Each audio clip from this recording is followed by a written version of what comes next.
Hello and welcome back to Katie's Business Tips. We're in a series right now talking about the 5 steps to financial freedom for both companies and individuals that these stuff relates to. And we're in the middle of the closed circle budget.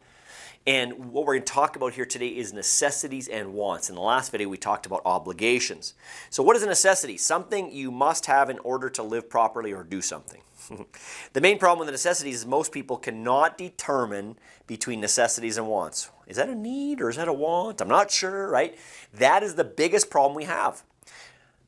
If you don't need it to live or to survive or to work or for your business, it's a want, right? For your business, you're going to have necessity expenses. I need to pay these things. And then you're going to have some wants. Well, I want extra marketing. I want to do some team building. I want to do an expansion, right? So different. Personally, same thing. I need to buy groceries. I need to pay for gas. Do I need clothing? Yeah, there's probably a little bit of clothing I need, but there's probably some wants in there too as well. Do I need entertainment? No, I probably want entertainment, right? So discussing the difference in needs and wants is very important.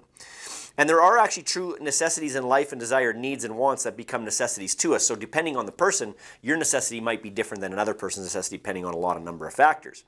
Okay?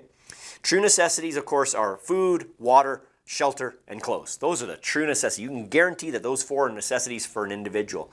A business, however, may have different necessities, right? Obviously. So really, when determining if it's a necessity, is this something I can do without? Do I need this? Do I really need this?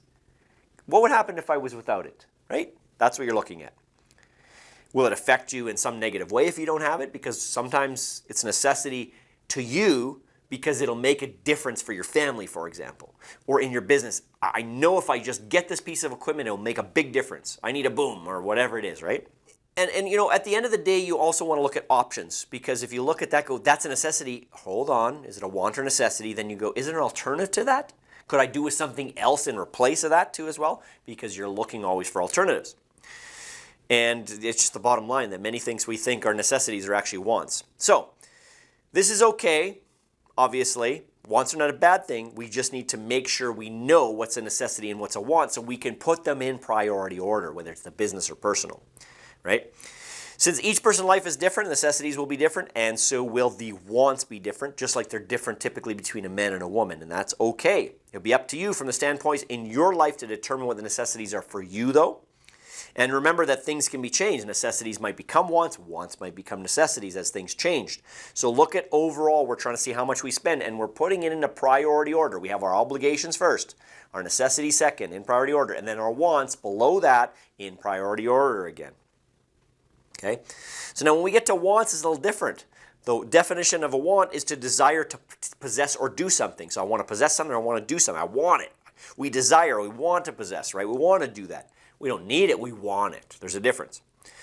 And, you know, obviously a great want would be to get out of debt, right? I want to get out of debt. You need to get out of debt. I feel like I need to get out of debt, but you really want to get out of debt, right? So there's that borderline. Same with the business. Be careful of falling into the trap of using debt to always get what you want now, right? Sacrificing, you know, the future for getting something now is not always the greatest thing to do, obviously, especially when it comes to want. That's very important because many people will turn themselves into debt now just to get what they want, and many companies will start with a bunch of financing, and then all of a sudden they realize, well, I didn't need all those things, but now I have all these debt payments to make. So very important. So how do we get what we want? Well, write down what you want. Visualize what you want, speak it in faith, ask and be specific, create a plan, ensure to include the right people, of course, with that plan, decide what you will share with others and where you'll ask for accountability, be prepared for what you want to be fulfilled, right? Mentally, spiritually, physically. Keep the whys in front of you. Why are you doing this? Not just the wants, but the why are you doing this? And persistence. Give up until you have it. Don't give up until you have it, should I say. If you got any questions, we'd love to hear from you. Thanks for being a part of our Business Tips, and we'll see you in the next video.